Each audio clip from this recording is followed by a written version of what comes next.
வணக்கம் மக்களை, இது உங்கள் பாடறிவோம் படிப்பறிவோம். இந்த வார டீச்சிங் எபிசோட்ல மைக்கேல் மதன காமராஜன் திரைப்படத்திலிருந்து வந்த பேரு வச்சால வைக்காம போகாது மல்லிவாசம், மலேசியா வாசுதேவன் மற்றும் எஸ் ஜானகி அவங்களுடைய ஒரு அதகலமான ஒரு குரல்கள் அப்படின்னு சொல்லணும். இசைஞானி இளையராஜா, வாலி அவர்களின் அழகான மற்றும் என்ன சொல்றது ஒரு நக்கலான நையாண்டியான வரிகள் அப்படின்னு சொல்லி ஆகணும். சரி, படத்தை பத்தி நம்ம கொஞ்சம் பேசிட்டு பாடல் பத்தி வரலாம்.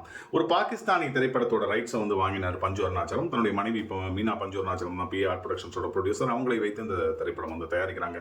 கமல் ஒரு 4 விதமான கேரக்டர்ஸ் நடிச்சிருந்தாரு. மைக்கேல் மதன காமராஜன் அப்படின்னு சொல்லிட்டு முக்கியமா ஒரு சங்கீதம் ஸ்ரீனிவாசராவ் கமலுடைய ஒரு ஆஸ்தான டைரக்டர். கமல் தான் படத்துக்கு ஸ்கிரீன் பிளே எழுதினாரு. வசனங்கள் கிரேசி மோகன். இது மிகப்பெரிய ஒரு கூட்டணின்னு சொல்லணும். சங்கீதம் ஸ்ரீனிவாசராவ் இருக்கட்டும், கிரேசி மோகன், கமலஹாசன், இந்த கூட்டணி அப்படிங்கிறது என்னைக்குமே வெற்றி கூட்டணி அப்படின்னு சொல்லி ஆகணும். ஒரு மிகப்பெரிய வெற்றி திரைப்படம். 175 நாட்கள் திரைப்படம் ஓடியது.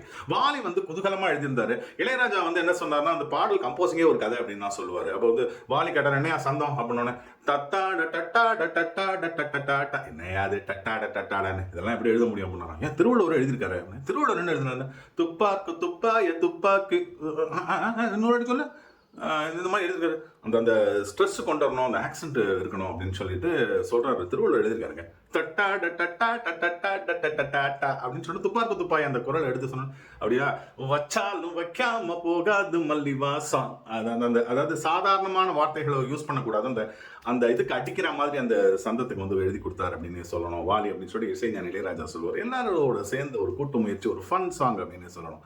பாடல் வேணா பேர் வச்சாலும் வைக்காம இருக்கலாம். ஆனா பாடறிவோம் படிப்பறிவோம்னு தான் வைக்காம இருக்க முடியுமா? இது கடவுள் அமைத்த மேடை, அதுதான் பேரு. நன்றி மக்களே.